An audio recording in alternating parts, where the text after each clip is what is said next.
बिस्मिल्लाहिर्रहमानिर्रहीम। अस्सलाम वालेकुम वरहमतुल्लाहि वबरकातुहू। जी आप सब कैसे हैं? उम्मीद है आप सब ठीक ठाक होंगे। अल्हम्दुलिल्लाह मैं भी ठीक हूँ। मेरी दुआ होती है आप सब हमेशा हंसते और मुस्कुराते रहें। आमीन सुमा आमीन। इस नई दुआ के साथ आज के व्लॉग का आगाज़ करते हैं। आज की ये वीडियो ख़ास तौर पर उन बहनों और भाइयों के लिए है जो किसी को पसंद करते हैं और चाहते हैं कि वो इंसान हलाल तरीके से उनकी ज़िंदगी में आए, यानी निकाह के ज़रिए। सबसे पहले एक बात हमेशा याद रखें कि हमारा दीन इस्लाम हमें ये इजाज़त नहीं देता कि हम किसी गैर महरम के साथ हराम ताल्लुक़ रखें। अगर आप वाकई किसी को चाहते हैं तो सबसे बेहतर तरीका यही है कि आप अल्लाह ताला से दुआ करें कि अगर वो इंसान आपके लिए बेहतर है तो अल्लाह उसे आपके नसीब में लिख दे। बहुत सी लड़कियां और लड़के मुझे कहते हैं कि हमारी पसंद की शादी के लिए दुआ करें। तो आज की इस वीडियो में मैं आपको एक ऐसी रोज़ाना की रूटीन बताने वाली हूँ जिसे अगर आप इखलास और यकीन के साथ करें तो इंशाअल्लाह अल्लाह ताला आपके मामलात आसान फरमा सकते हैं। सबसे पहले जब भी आपको ये वीडियो मिले तो आप 2 रकात नफिल नमाज तौबा अदा करें। अल्लाह ताला के सामने दिल से माफ़ी मांगें और कहें, या अल्लाह अगर मैंने इस इंसान से बात करके या किसी भी तरीके से कोई गुनाह किया है तो मुझे माफ़ फरमा दें। या अल्लाह अब मैं इस इंसान को सिर्फ़ हलाल तरीके से अपने निकाह में लाना चाहती हूँ या चाहता हूँ।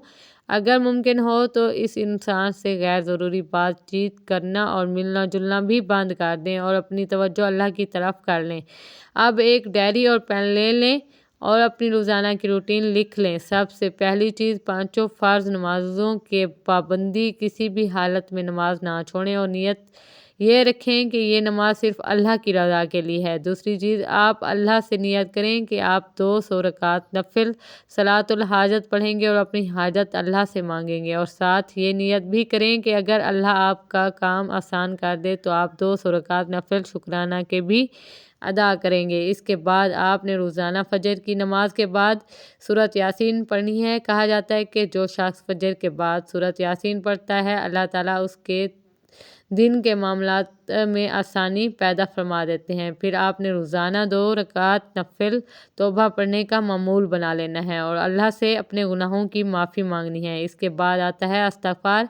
आपने रोज़ाना कम अज़ कम 7000 मरतबा इस्तिग़फ़ार पढ़ना है। अगर आप चाहते हैं कि दुआ जल्द कबूल हो तो आप इसकी तादाद बढ़ाकर 10,000 20,000 भी कर सकते हैं। जब भी इस्तिग़फ़ार करें तो दिल में ये नियत रखें कि या अल्लाह मेरे गुनाहों को माफ़ फरमा दे और मेरे मामलात आसान कर दे। इसके साथ एक और बहुत ज़रूरी चीज़ है कुरान पाक की तिलावत। आपने रोज़ाना कुरान पाक ज़रूर पढ़ना है, चाहे आप सिर्फ़ एक रुकू या एक सफ़ा ही क्यों ना पढ़ें, लेकिन कुरान से अपना ताल्लुक़ ज़रूर रखें। इसके बाद सुबह और शाम के अज़कार भी पढ़ें, क्योंकि जब इंसान अल्लाह को राज़ी करने की कोशिश करता है तो अल्लाह ताला इसके मामलात में बरकत डाल देते हैं।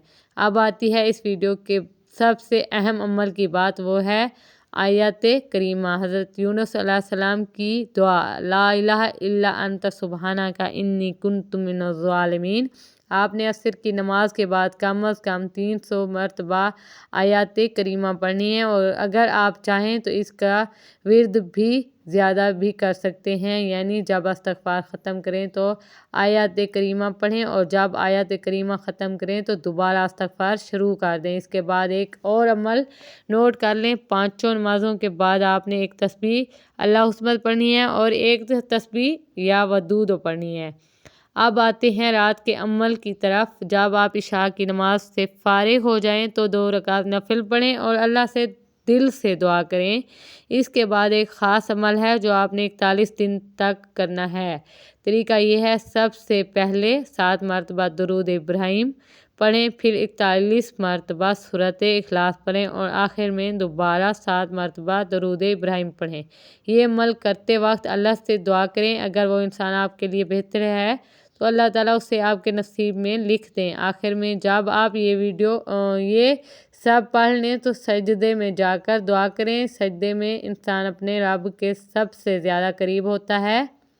اس لیے دل سے دعا کریں، صرف یہ نہ مانگیں کہ وہ انسان مل جائے، بلکہ اللہ تعالیٰ سے اچھے مستقبل اور بہتر زندگی بھی مانگیں انشاءاللہ۔ اگر آپ اس روٹین کو اخلاص اور صبر کے ساتھ کریں گے تو اللہ تعالیٰ آپ کے لیے آسانیاں پیدا فرمائیں گے، اور مجھے امید ہے کہ 15 سے 20 دن کے اندر اندر آپ اس ویڈیو کے کمنٹ باکس میں کسی نہ کسی کامیابی کی کہانی ضرور دیکھیں گے۔ میں نے یہ 6 مہینے کا وقت اس لیے بتایا ہے کہ تاکہ آپ مایوس نہ ہوں اور اللہ پر آپ کا بھروسہ مضبوط رہے۔ یاد رکھیں، اللہ تعالیٰ اپنے بندوں کی دعائیں ضرور سنتے ہیں۔ میری پیاری بہنوں اور بھائیوں، آپ اس روٹین کو سچے دل اور یقین کے ساتھ کریں گے تو انشاءاللہ تعالیٰ آپ کے لیے راستے آسان کر دیں گے۔ لیکن ایک بات ہمیشہ یاد رکھیے گا، دعا کے ساتھ صبر اور اللہ پر بھروسہ بھی بہت ضروری ہے۔ اگر وہ انسان آپ کے لیے بہتر ہوگا تو اللہ تعالیٰ ضرور آپ کو اس سے ملا دے گا، اور اگر اس میں آپ کی بھلائی نہیں ہوگی تو اللہ آپ کو اس سے بھی بہتر عطا فرمائے گا انشاءاللہ۔ جی نیکسٹ ویڈیو میں ملیں گے، اللہ حافظ۔